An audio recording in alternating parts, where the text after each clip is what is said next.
అక్కడ కావాలంటారు, రివైవ్ కావాలనుకుంటున్నాం మేము అంటారు. మరి ఏం చేయాలి అప్పుడు బీజేపీ?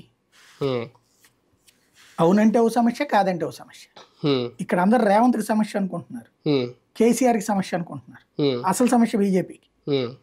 ఎందుకంటే ఇవాళకి వాళ్ళ బీఆర్ఎస్ వాళ్ళు వచ్చేసేసి ఏరుతుంది ఏం లేదు. బీజేపీకి నిజంగా అసలు సమస్య లేదంటే మంచి కాలం ఏమన్నా కనిపిస్తుందా? లాంగ్ స్టాండింగ్ వ్యూహం ఇది.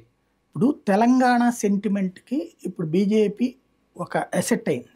మీరు అబ్జర్వ్ చేస్తే అవును, ఆంధ్ర సెటిలర్స్ ఎక్కువగా ఉన్నటువంటి ఖమ్మం, నల్గొండ ఇట్లాంటి ప్రాంతాల్లో కాంగ్రెస్ స్వీప్ చేసింది.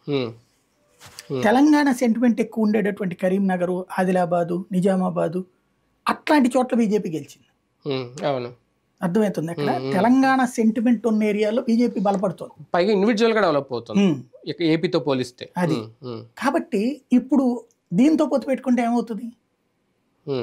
దానికి మన అసెంబ్లీ ఎలక్షన్లో పొత్తు పెట్టుకున్నది, పార్లమెంట్ ఎలక్షన్లో పొత్తు పెట్టుకోలేదు జనసేనతో. అక్కడ అసెంబ్లీకి పొత్తు పెట్టుకుంది, పార్లమెంట్లో పెట్ల. ఇక్కడ తెలుగుదేశం అట్లా ఆగదు కదా.